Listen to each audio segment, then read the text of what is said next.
자, 시청자 여러분, 투자자 여러분, 간밤에 한밤중에 미국의 트럼프 대통령이 6월 10일 싱가포르 회담 하지 않겠다라는 발표를 했습니다. 그것도 이례적으로 북한 김정은에게 편지 형태로 쓴 편지를 낭독하는 모습들 아마 잠을 설치시면서 보셨을 겁니다. 굉장히 큰 기대를 하고 있던 차에 찬물을 뒤집어 쓴 그런 느낌입니다만, 그럼에도 불구하고 지금 화면에도 보셨습니다마는 북미 간 대화의 이 채널을 완전히 닫아버리지는 않는 그런 모습들도 나와서 여러분들도 일말의 기대를 좀 남겨놓고 있는 그런 상황인데요. 과연 트럼프 대통령의 6월 12일 북미 정상회담의 취소, 어떤 배경에서 나왔고 정말 그 진위는 무엇인지 먼저 전문가와 전화 연결 한번 해보겠습니다. 국립외교원의 김현욱 교수 지금 연결이 되어 있습니다. 교수님 나와 계시죠? 네, 안녕하세요. 예, 그냥 바로 여쭤보겠습니다. 진위를 어떻게 봐야 되겠습니까? 정말로 북한 이렇게 하면은 회담할 수 없고 또 그 이후에 걱정스러운 측면이 있습니다만 군사 옵션을 비롯한 다시 예전으로 돌아가겠다는 뜻인지 아니면 최대 압박을 통해서 협상을 미국의 주도권, 트럼프의 주도권을 줘보겠다는 그런 입장인지에 대해서 한번 판단을 좀 들어보고 싶네요. 일단 반반이라고 봐야 되겠죠. 서한 내용도 그렇고, 미국 국내 사정도 그렇고, 그 상황, 미국 국내 상황을 보면 일단 정책 결정자들, 폼페이오, 볼튼, 펜스 부통령, 전문가들이라든지 의회, 일단 북한의 비핵화 의지에 대해서 상당히 좀 비관론적인 회의론자들이 상당히 많은 상황이었는데, 지난번에 이번 말고 지난번에 있었던 김계관 개인 담화 성명부터 북한이 주도권을 주기 위해서 상당히 좀 미국의 입장에 딴지를 거는 그러한 내용을 많이 보였단 말이죠. 그리고 펜스 그리고 또 볼튼에 대해서 직접적으로 비난을 하기 시작을 했고 입장차도 잘 안 좁혀지고 있고 그런 상황에서 아마 트럼프 대통령이 그 북한과 접점이 만들어지지 않는 상황에서 결국 두 가지인 것 같아요. 지금 상황에서는 회담을 못하겠다는 것은 확실했다고 보여지고 하지만 동시에 여지를 많이 남겼죠. 그 서한에서도 그렇고 백악관 브리핑에서도 그렇고 그리고 이제 최근에 나온 김계관의 어떤 그 성명에서 봐도 상당히 회담을 원한 그러한 분위기가 많이 보였단 말이에요. 그래서 어쨌든 회담을 가고 싶긴 한데 이대로는 못 가겠고 북한의 태도 변화를 상당히 유도해보려는 그러한 측면도 많았다. 저는 이렇게 보입니다. 자, 그래서 통상적으로 6월 10일이라고 하는 게 이제 22일이 채 안 남은 상황이기 때문에 이 정도라면 양국 정상이 테이블에 올려놓고 결론을 내야 될 의제 세팅도 돼야 되고 또 결론도 대충 실무진 간의 얘기가 돼서 실패한 정상회담은 없다는 외교 격언대로 두 사람이 싱가포르에서 만나면 굉장히 좋은 분위기로 끝나야 이 정치인들 간에 트럼프 대통령도 그렇고 김정은 위원장도 그렇고 국내외적으로 입지를 확고하게 다질 수 있는 회담이 될 텐데 그게 지금 준비가 안 됐다면 둘이 굳이 만나야 될 이유가 없는 현실적인 문제가 이 회담 취소의 배경이 되지 않았을까 그런 생각도 드는데요. 그렇죠. 아까 말씀드린 것처럼 이제 김계관 담화 성명 이후부터 계속 미국 내에서 이제 불만이 쌓여왔던 거죠. 그래서 폼페이오 국무장관이 어저께, 그러니까 한국 시간으로 어저께 밤에 그 상원외교위원회 출석해서 이 상태로는 북미 정상회담이 성공하기 어렵다고 판단을 했다고 얘기를 했어요. 그래서 그때 가서 회담장 가서 결렬되는 것보단 지금 깨는 게 정치적 부담은 훨씬 덜한 거죠. 그래서 아마 이런 서한을 보낸 거는 맞는데 제가 보기에는 지금 아까 말씀드렸다시피 김계관 그 부상이 이 트럼프 서한에 대한 어떤 그 반응, 답신 성명을 보낸 걸 보면 저는 상당히 좀 아직까지는 긍정적이다. 6월 12일 예정대로 열릴 가능성이 상당히 많이 남아있다. 저는 이렇게 봅니다. 그러면 교수님께서는 6월 12일 싱가포르 같은 장소 같은 시기에 열릴 가능성도 아직 여지를 두고 있는 거다 이렇게 판단하시는 거네요. 네, 그렇습니다. 근데 한 가지 조건이 있죠. 확실하게 북한의 입장이 변화돼야 된다는 거죠. 아마 지금 이미 북미 간에는 비밀 접촉이 시작이 됐을 걸로 저는 보이고요. 예. 북한 측을 통해서든지 아니면 중국이라는 중재 국가를 통해서든지 북미 간의 회담을 다시 살리기 위한 그러한 모멘텀을 다시 만들어내고 있을 것이 아닌가 저는 이렇게 생각이 되는데 예. 결국은 이제 입장차를 좁히기 위한 북미 간의 실무 회담이 다시 열렸을 경우에 예. 그때도 북한이 뭐 단계적 핵폐기 주장하고 CVID 딴지 걸기 시작을 하고 그러면은 완전히 판이 깨지는 거고요. 예. 다시 실무 협상을 시작했는데 북한이 태도가 아주 많이 변했다. 예. 미국이 주장하는 것들을 상당 부분 수용하기 시작을 했다 하면은 제가 보기엔 6월 12일 예정대로 갈 수 있다고 봅니다. 그런데 저 트럼프 대통령 입장에서도 사실 완전한 비핵화 그리고 한꺼번에 원샷 원킬에서 약간 뒤로 물러나는 모습이 나왔지 않습니까? 문재인 대통령을 만나서도 그렇고 예를 들면 최대한 빠른 시일 내라는 어떤 단서도 붙이고 해서 본인의 입장에서는 참모들의 반대에도 불구하고 상당히 양보를 했음에도 불구하고 최선이라든지 김계관이 자신의 어떤 측근들, 자신을 포함한 측근들에 대한 신상에 대한 비난 뭐 이런 것들을 하다 보니까 더 이 회담을 혼자서 끌고 나갈 추진력이 좀 덜 생긴 거고 그 네. 부분에 있어서 승부수를 던져서 자기의 어떤 주도권을 확실하게 다시 잡고자 하는 거 아닌가 그런 분석들도 어제 오늘 나오는 것 같던데요. 네. 예, 그게 맞는 말씀이죠. 지금 트럼프 대통령은 기존의 미국 대통령들과는 틀리게 뭐 이념이라든지 가치 이런 것보다는 예. 손익을 상당히 개선 잘하는 그런 사람이거든요. 예. 그러니까 뭐 북한의 비핵화, 완전한 CVID 비핵화도 중요하지만 결국은 이걸 통해서 국내적인 자신의 어떤 입지를 상당히 좀 높이려는 이러한 그 꿈을 또 가지고 있는데 예. 말씀하신 것처럼 지금 상황에서 북미 정상회담하고 비핵화 프로세스 들어가면 이게 실패할 거다. 실패하면 자기는 이거를 하나만 하고 안 하는 게 낫다는 생각이 분명히 들었을 거예요. 예. 그래서 이제 이미 회의론적이고 강경한 그러한 미국 내의 어떤 정책 결정자들과의 추가적인 논의를 해본 결과 예. 아마 지금 단계에서는 회의 성사시키지 않는 게 낫다고 결론을 내렸었던 것 같습니다. 대화 자체를 앞으로 하지 않겠다라는 것보다는 6월 10일 싱가포르 회담 그것 자체에 지금은 큰 의미를 둘 수 없는 상황이 전개됐다는 이런 해석이신데 김계관이 사실 며칠 전만 하더라도 굉장히 원색적으로 트럼프 대통령과 그 참모진들을 비난하고 또 굉장히 부정적인 입장에서 나왔는데 오늘 바로 위임을 받아서 개인 담화가 나왔는데 상당히 유화적으로 나왔지 않습니까? 그래서 네. 사실은 지금 교수님께서 말씀하신 북미 간의 물밑 접촉이 다시 재개되는 거 아니냐 이런 기대들도 하게 되는데요.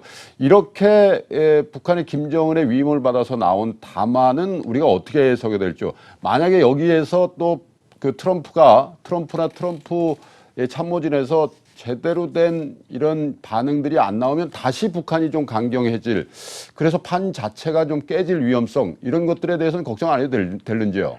그러니까 김계관 성명이 아주 빨리 나왔는데 예. 내용이 너무 호의적이에요. 예. 다시 대화를 하고 싶다는 얘기를 뭐 확실하게 해주고 있고 예. 뭐 어떤 방식으로든 마주 앉아서 문제를 풀어나갈 용의가 있다 이렇게 예. 확실하게 문구로 전달을 했기 때문에 예. 아마 미국 내에서는 대화를 재개하려는 움직임이 분명히 다시 올라올 것 같고요. 예. 물론 김계관 성명, 그러니까 이제 북한이 트럼프 서한에 대한 어떤 그 답신 성명으로 상당히 강경한 입장을 표현을 했다면은 상황이 완전히 깨지는 그렇죠. 분위기였는데 예. 지금 북한도 이 정상회담에 대해서 상당히 필요성을 느끼고 있거든요. 예. 정상회담이 끝나버리면 뭐 북한에 대한 그 최대한의 압박 그리고 군사 옵션 가능성도 다시 나올 것이고 그리고 또 하나는 이 판이 깨져버리면 중국 입장에서도 상당히 난처해집니다. 예. 중국도 북한 역할론 이걸 가지고 계속해서 미국의 중국 때리기를 다시 또 감수를 해야 되는 그러한 입장에 처하고 예. 근데 중국 입장에서는 판이 깨지기를 원하진 않지만 또 북미가 너무 가까워지는 걸 원하지 않기 때문에 예. 어쨌든 지금 파국으로 가는 거는 막으려고 할 것이고 제가 하나 또 말씀드리고 싶은 것은 이번 판의 최대한의 승자는 중국이 되지 않을까 저는 이렇게 생각을 하는데 어쨌든 지금 북미 간에 다시 판을 다시 맞추기 위해서 중국이 중재자로 나설 가능성이 높다고 보고 그러면 그 기존의 어떤 북미 정상회담 한반도 대화 국면에서 상당히 배제되는 것이 아하. 아니냐 하는 예. 중국의 역할론이 다시 좀 그렇군요. 급부상하지 않을까 이렇게 생각을 합니다. 사실은 트럼프 대통령도 지적을 했습니다마는 달엔에서 예정에 없던 북중 정상이 만난 이후에 김정은의 태도가 굉장히 변했고 그 부분에 대한 트럼프 대통령의 불만도 우리 문재인 대통령과의 얘기를 통해서 나왔단 말이죠. 그럼에도 불구하고 이 국면을 만든 게 시진핑이라면 트럼프 대통령 입장에서도 어느 정도까지는 시진핑 주석의 역할을 인정하는 그런 계기가 되면서 다시 이 대화의 분위기가 봉합될 수 있을 것이다. 이렇게 보시는 거네요. 네, 그렇습니다. 그래서 아마 중국은 지금 파국의 상황에 놓인 이 기회를 어떻게 해서든 붙잡고 대화 국면 속에 중요한 역할을 할 수 있는 쪽으로 들어가려고 할 것인데 예. 이제 문제는 이제 트럼프 대통령이 여기에 대해서 어떻게 또 반응하느냐죠. 그래서 예. 지금 트럼프 대통령은 소위 그 북미 정상회담을 앞둔 상황에서 중국이 미중 간의 무역에서 상당히 양보를 해내면 어느 정도의 그 미중 간의 밀무역과 중국의 북한에 대한 영향력을 인정해 주겠다는 그러한 입장이었는데 예. 지금 미중 무역 관계에서 상당히 중국이 선방을 해버리고 예. 그리고 이제 북한에 대한 영향력은 영향대로 지금 중국이 행사하고 있으니까 예. 이러한 것, 즉 중국의 어떤 대미 외교와 대북 정책에서 트럼프가 만족할 수 없는 그러한 그렇군요. 결과를 자꾸 보이는 중국에 대해서 상당히 불만은 깊어질 수밖에 없다. 그래서 중국이 적극적으로 중재자 역할을 할 것으로 보이지만 그와 달리 아마 중국에 대한 무역으로 중국 때리기는 과거보다 좀 더 거세질 가능성도 있다 이렇게 보여집니다. 어떻게 보면 그 전격적인 회담의 취소도 시진핑에 대한 강력한 경고다 이렇게 볼 수도 있는 여지가 있어 네네. 보이는데 자 우리 문재인 대통령이 어쨌든 한반도 문제에 대해서 주체적인 운전자 역할을 하겠다라고 선언한 이후에 이렇게 상황이 됐고 또 급거 미국에 방문을 해서 트럼프 대통령과의 회담을 한 직후에 이런 상황이 연출이 됐기 때문에 그 운전자로서의 역할이 지금 더 절실해져 있는 상황인데 남북 정상 간의 한라인이 지금 개설이 돼 있지 않습니까? 네. 가동이 돼야 될 상황 아닌가 이런 얘기들이 많습니다. 어떻게 전망을 하시는지요? 예, 아마 이제 뭐 조만간 맥스 선더 훈련도 끝나고 예. 지금 상황에서 한라인을 가동시켜서 북한 입장을 좀 많이 순화시키고 변화시키는데 치중을 해야 될 것 같아요. 예. 그러니까 이제 미국의 입장은 뭐 그 문재인 대통령이 중재 역할을 하고 지금까지 대화 국면으로 끌고 온 건 좋은데 도대체 문재인 대통령의 입장은 뭐냐? 예. 지금 뭐 북한 입장을 두둔하는 거냐? 북한 입장을 두둔했는데 그것도 사실과 많이 틀린 거 아니냐? 예. 뭐 한미 간의 어떤 굳건한 동맹 체제라든지 한미 관계는 뭐 상당히 약화될 가능성이 있는 거 아니냐? 예. 이러한 우려를 미국이 가지고 있기 때문에 지금 상황에서는 어쨌든 트럼프가 서한으로 판을 깬다는 그러한 경고까지 했고 김계관 부상의 성명으로 여기에 대해서 상당히 긍정적으로 반응을 했기 때문에 이 여세를 몰아서 지금은 북한이 미국의 입장을 맞춰주는 쪽으로 행동을 하도록 우리가 좀 그 유도를 할 필요가 있다 이렇게 보여집니다. 자, 마지막 질문 하나 드리겠습니다. 지금 사실 한치 앞을 내다보기 힘든 정도의 상황의 변화가 급격하게 이루어지고 있기 때문에 우리 국민들 또 이 금융시장에 참여하고 있는 분들도 어떤 힌트를 좀 받아야 될 텐데 그 다음 수순에서 이 사태 진전에 어떤 힌트를 받을 수 예를 들면 시간이 끄면 이거 미국의 어떤 김경환 부상에 대한 다른 메시지가 안 나온다든지 아니면 시간이 끌린다든지 아니면 부정적인 메시지가 나오면 조금 어렵게 봐야 될지요. 그러니까 그 다음 메시지가 어떤 게 나와야지만 지금 말씀하신 대로 회담이 지연되거나 혹시라도 예정대로 열릴 수 있는 여지를 우리가 볼 수 있을지요.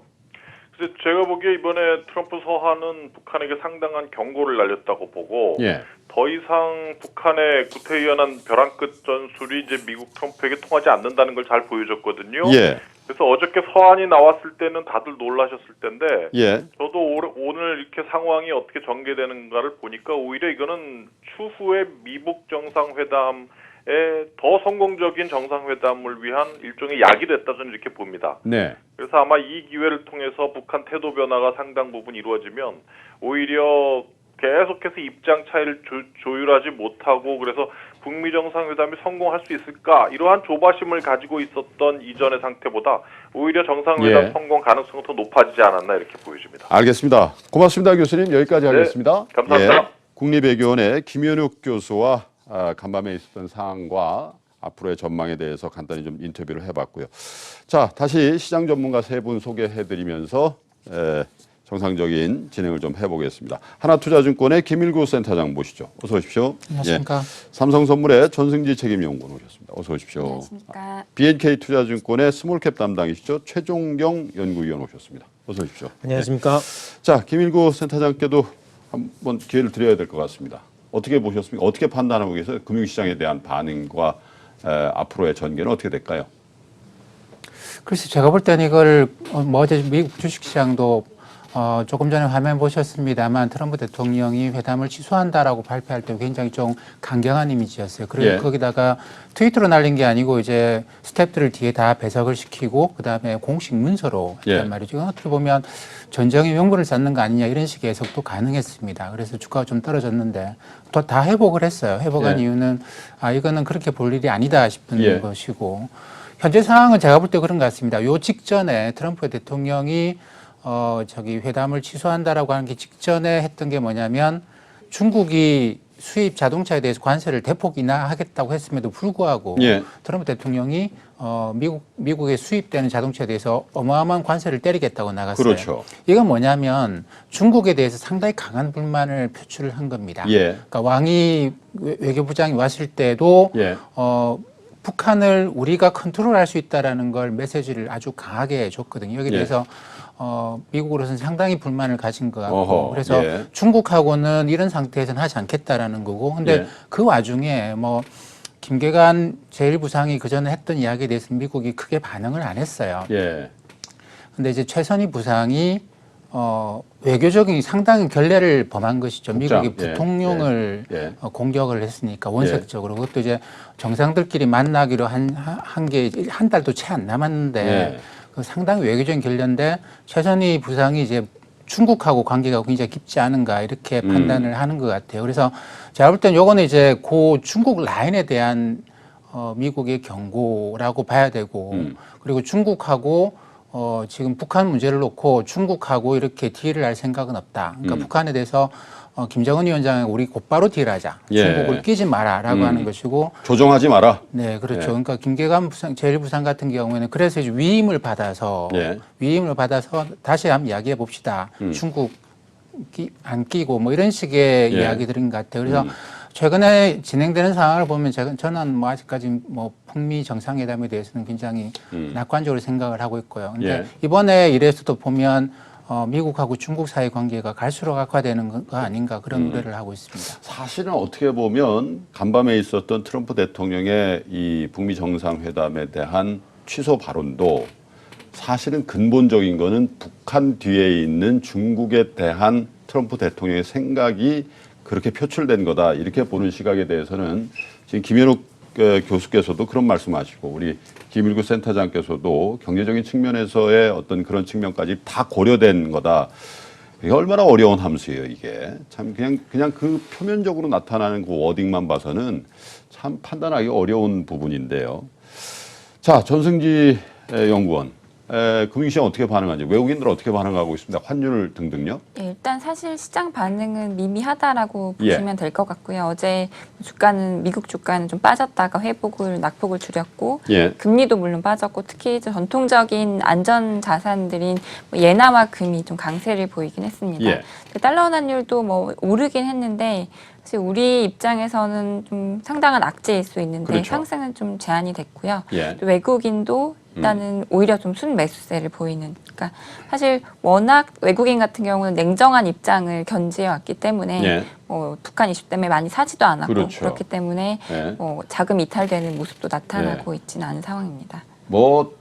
우리 국내 투자자들이 막 가열차게 할 때도 외국인으로 굉장히 냉정했고 오늘 같은 경우는 오히려 좀 매수를 할 수도 있는 그런 상황이 연출이 된다는 건데 최종경 의원님 사실은 한 달 어간 동안 장을 버텨줬고 이끌어왔던 거는 당연히 대북 관련주였습니다. 네. 그래서 사실은 한 일주일 사이에 그 동력이 조금 약화되고 있었어요. 왜냐하면 안 할 수도 있다는 얘기도 나오고 또 북한에서 남북 그 고위급 회담도 취소를 하고 하다 보니까 야 이거 잘못되는 거 아니야 이런 느낌이 한 일주일 동안 있어서 네. 대북 관련주의 어떤 장애 견인력이 상당히 약화되고 있는 사이에 어젯밤에 이런 일이 벌어졌단 말이에요. 맞습니다. 그러면 어젯밤을 그러니까 오늘 장을 기준으로 해서 완전히 이 분위기가 역전이 될까요? 아니면 지금 김일구 센터장이나 김현욱 교수 얘기대로 그 북미 정상회담은 여전히 유효하다는 측면에서 조정이라고 봐야 될까요? 저는 조정이라고 보고 있고요. 예. 지난 3개월의 코스닥 시장을 좀 넓혀서 범위를 예. 넓혀서 바라보게 되면은 코스닥 시장 내에서 40에서 50%의 비중을 차지하고 있는 바이오 제약 기업들의 주가 조정이 꾸준히 있어 왔습니다. 예. 최근에 반등하는 모습도 보였는데 그렇죠. 그게 바로 지적해 주셨던 지난 일주일과 열흘 정도의 사이였습니다. 예. 또 하나는 지금 제일 중요한 남북 경협에 대한 기대감 때문에 반영된 남북 경협주의 부각 및 또 조정이 그 반대로 또 나타나고 그렇죠. 있는 상황이었습니다. 네. 또 한 가지는 사실 큰 변수는 아니지만 4월부터 코스닥 벤처펀드의 수급이 들어오면서 코스닥 IPO 시장을 중심으로 굉장히 또 화랑세도 이어지고 예. 있어서 전체적인 그림에서는 3개월 동안 코스닥 시장의 등락사가 반복이 되고 있는데 거기에 주요 타자들은 계속 바꿔가면서 예. 지금 수급을 받아주고 있는 그런 상황이었습니다. 예. 따라서 남북경협주가 조정이 되게 될 때 저는 바이오주가 되려 다시 부각을 받을 수 있다고 보고 있고요. 예. 오늘 포함해서 한 일주일 정도는 두 개의 상황이 좀 혼조돼서 나타날 거라고 예상하고 있습니다. 예. 절대 같이는 못 올라요. 바이오주하고 남북경협주하고 같은 날 같이 못 올라요. 오늘도 보니까 삼성바이오로직스가 4%까지 오르거든요. 오늘 사실 2차 감리 있는 날이죠. 감리위원회 네. 하는 날이죠. 대면해가지고 둘이 공방을 하는 날인데 네. 오른단 말이에요. 근데 네. 이게 정말 삼성 측이 주장하는 대로 유리해져서 오르는 건지 아니면 대북 관련주가 지금 빠지기 때문에 바이오 대장주인 삼성바이오로직스가 반등을 하는 건지에 대해서는 사실 어떻게 판단해야 될지 모르겠습니다만 분명한 건 두 테마주가 같이는 못 오른다는 얘기죠. 그죠? 네. 그만큼 그거는 시장에 그 정도의 체력은 없다는 얘기일 수도 있잖아요. 김 센터님. 그렇죠. 그 뭐 사실 지금 시장이 뭐 경기가 아주 나빠지고 있는 것도 아니고 글로벌 주식 시장이 조정을 많이 받고 예. 있는 것도 아니고 그렇기 때문에 이게 밑으로 내려간다라고 생각들을 사람들이 안 합니다. 예. 여기다가 이제 위로 올라가기에는 외국인들이 뭐 매수세가 없다라고들 생각을 하고 그리고 글로벌 예. 주식 시장에서 위로 치고 올라간 나라가 거의 없어요. 한두 나라 정도에 불과하고 예. 그러다 보니까 이제 이거는 박스권이다라는 거고 박스권은 사고 팔고 하는 것이죠. 예. 종목을 사서 올라가면 팔고 다른 거 사고 떨어진 거 사고 이런 식의 뭐 그냥 시소 게임과 같은 순환매만 계속 이어지고 있는 그런 국면이겠죠. 가장 예. 큰 이유는 돈이 없어서 그런 것 같아요. 돈이 예. 없어서 그런 것 같고 가령 이제 부동산 시장에서도 작년 가을부터 분양은 100% 되는데 입주가 70% 정도로 떨어졌거든요. 예. 이것도 입주를 왜 안 하고 있냐, 왜 빈집을 그냥 그 새 집을 빈집으로 두고 있느냐라고 집주인들한테 물어보면 예. 살던 집 팔고 이사하려고 했는데 안 팔린다. 그래서 잔금을 못 내고 있다 이런 이야기를 많이 합니다. 예. 그러니까 이제 대출 받기가 힘들어지니까 웬만큼 그 뭐 새로 지었고 뭐 롯데 분양이었고 그 가격이 올라간다는 기대가 없는 네. 주택들의 매매는 많이 둔화가 돼버렸거든요. 그 예. 과정에서 집주인들이 이제 옮기려고 해도 대출이 안 되니까 그렇죠. 이 돈이 없다는 이야기죠. 예. 이게 이제 부동산 시장에 그래서 작년 가을부터 이제 그 경기도권의 입주율이 70%로 떨어져 있고 그래서 최근에는 입주 경기에 대한 그 지표까지도 개발이 돼 있는 상태예요. 그게 부동산 시장의 다음 위기를 그렇군요. 이야기해 줄 것이다라고 생각하는 예. 사람들도 꽤 많아지고 있는데 이것도 돈이 없어서 생긴 일입니다. 근데 주식시장에서 똑같은 일이 발생을 해요. 예. 이 집이 차면 저 집이 비고 하는 것처럼 예. 이게 올라가면 저 종목이 떨어지는 이런 현상이 똑같이 그렇군요. 나타나고 있습니다. 지금 뭐 이 부동산 말씀을 하셨습니다만은 사실은 이 아주 핫한 지역에 그 거래가 활발히 되는 부동산은 그나마 거래가 되고 있는데 예를 들면 상업용 건물이라든지 단독주택이라든지 아니면 외곽의 나홀로 아파트나 이렇게 채권 시장 용어로 하면 비지표물이죠. 네, 그렇죠. 비지표물은 호가격도 굉장히 벌어지고 있고 또 매수하는 사람의 입장에서도 예전 같으면 뭐 예를 들면 5억이면 4억 9천에 주시죠 이렇게 얘기했는데 4억 5천 주시죠 이렇게 좀 치는 그런 매수세들이 들어온다는 거예요. 들어오더라도. 맞습니다. 그게 왜 그러냐면 금리 때문에 그렇다는 얘기를 해요. 그렇죠. 네. 거기다가 최근에 여의도 같은 경우에는 굉장히 많은 오피스 건물들이 올라갑니다. 그러다 예. 보니까 이제 공실률이 굉장히 많이 올라가는데 예, 그렇습니다. 여기서 오피스 임대료의 공식 가격을 깎지를 않더라고요. 오피스 임대료 가격은 그대로 두고 1년에 3달씩 그냥 프리 렌트를 주던데요. 지금은 거의 네, 50, 여의도 지역에도 50%까지 50%까지. 예, 떨어져 있다고 합니다. 그러면서 당신한테만 준다라고 얘기를 한다는 거예요. 그렇죠. 가격은 안 떨어뜨렸다라고 하고. 그걸 믿으면 안 되죠. 근데 이제 이게 펀드들이 건물을 갖고 있다 보니까 예. 이걸 한 번씩은 시가 평가를 해야 되거든요. 시가 평가를 하는데 뭘로 시가 평가를 할 거냐? 임대료를 얼마로 하느냐 예. 이런 걸로 합니다. 그러다 보니까 주변의 시세를 이제 부동산 중개업자들 통해서 조사를 하고 이렇게 예. 하는데 그러다 보니까 이제 부동산 중개업자들한테는 공식 임대료 시세를 이야기를 해요. 그 가지고 그 건물의 밸류에이션을 하고 펀드의 가격을 계산하고 뭐 이러는 예. 문제가 있는데 요게 그 2008년 이후로 부동산 쪽으로 전 세계가 흔히 말하는 뭐 대체 투자하면서 많이 들어가고 펀드가 그렇죠. 많이 들어가고 난 다음에 그 가격을 안 떨어뜨리려고 쓰는 편법이죠.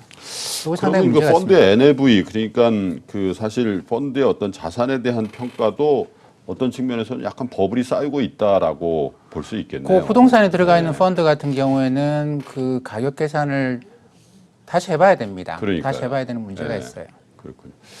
자, 그리고 지금 뭐 이런 국내 부동산이라든지 이런 쪽에도 부담이 주는 게 사실 여러 가지 투자 심리에 영향을 주는 게 지금 저도 말씀드렸고 김일규 센터장님도 그러시지만 시중 금리가 알게 모르게 많이 올랐다라는 건데 그 금리가 올라가고 있는데 가장 큰 타격을 받고 있는 취약 국가들 뭐 아르헨티나, 터키 등등인데 어떻게 되고 있습니까? 조금 진정이 됩니까? 아니면 더 확산되고 있습니까? 최근에 뭐 아르헨티나, 터키, 그리고 인도네시아 등이 기준금리를 올렸습니다. 예. 근데 환율이 뭐 추가 급등은 좀 제한은 되고 있는데요. 그렇다고 예. 해서 환율이 뭐 빠르게 진정되는 상황은 아닌 것 같습니다. 여전히 예. 좀 우려감은 남아 있고 사실 금리를 인상하는 데 있어서 좀 문제가 되는 게 예. 작년도 전체적으로 신흥국 분위기가 좋았던 게 예. 유가가 낮고 달러가 좀 약하고 자국 통화가 강하다 보니까 예. 물가에 대한 부담이 좀 거의 없었거든요. 예. 자국 상황에 맞게 뭐 통화 완화를 한다던가 금리를 내린다던가 이렇게 좀 상황에 맞게 통화 정책을 할 수가 있었는데 지금은 이 나라들이 경기가 안 좋아도 통화 약세, 그다음에 물가 상승 우려 때문에 이제 오히려 금리를 올려야 되는 그런 상황이 발생을 하고 있습니다. 그래서 예. 금리를 올리는 게 일단은 좀 환율 급등의 불은 끄겠지만은 예. 경기에는 사실 좀 부정적일 수 있기 때문에 예. 일단 마냥 좋게 볼 수만은 없을 것 같습니다. 자, 코스닥 시장에 뭐 어쨌든 순환매 형태로 돌고는 있습니다만은 전체적으로 지수가 이렇게 건강하게 올라가는 모습은 아닌 것 같아요. 네. 최 의원님. 어떻게 봐야 되겠습니까? 지금부터는 뭐 대체로 다 말씀하신 게 큰 종목보다는 개별적으로 실적이 좋아지거나 아니면 지금 현재의 어떤 이 테마에 맞는 종목들을 선별적으로 그것도 짧게 끊어가는 게 맞다라는 말씀 많이 하고 계세요. 네. 최준경 연구위원께서 보실 때는 지금 코스닥 시장 특히 스몰캡 개별 종목에 대한 우리 투자자들의 접근은 어떻게 된다고 보세요? 말씀하신 것처럼 그 투자자들의 성향에 따라서 짧게 그 이슈 투자를 하시는 분들도 계시고요. 그 다음에 기업의 실적에 기반한 예. 장기 투자를 하시는 분들도 있습니다. 예. 뭐 양쪽 다 포트폴리오를 짜서 하면 좋겠지만 사실 순환매가 일어나는 것은 그렇게 양쪽 다 포트폴리오를 짜서 하지 않기 때문에 일어나는 그렇죠. 현상입니다. 예. 저는 그 남북 경협주나 바이오주나 또는 최근에 인기를 끌고 있는 5G 관련주나 예. 또는 하반기에 기대주로 유망받고 있는 AR, VR 관련된 IT 관련주들 등등 해서 이런 이슈 투자들은 계속적인 그 추적을 통해서 예. 따라가는 게 맞다고 보고 있습니다. 예. 다만 이슈를 계속 따라가다 보면은 그 큰 변동성에 대해서 충격을 받을 수 있기 때문에 그렇죠. 기업 실적에 기반한 장기적인 투자가 반드시 동행해야 된다고 말씀을 드리겠습니다. 하기는 뭐 지난주, 지지난주 계속 이제 스몰캡 코스닥 개별 종목들의 실적들이 쭉 발표가 됐는데요. 보니까 지금도 이런 큰 변동성 속에서도 살아남아 있고 또 오히려 반사이익을 보는 종목들은 대체로 어닝 서프라이즈를 냈거나 아니면 실적의 악화 추세를 역전시키고 있는 그런 회사들로 아주 제한되는 것 같아요. 그래서 결국은 지금 이런 큰 대외 변수라든지 이런 그 변동성이 시장에 더해질 때일수록 우리 투자자 여러분들이 그게 대형주든 아니면 소형주든 간에 결국 실적이다 이렇게 가는 것 같아요. 센터장님. 네.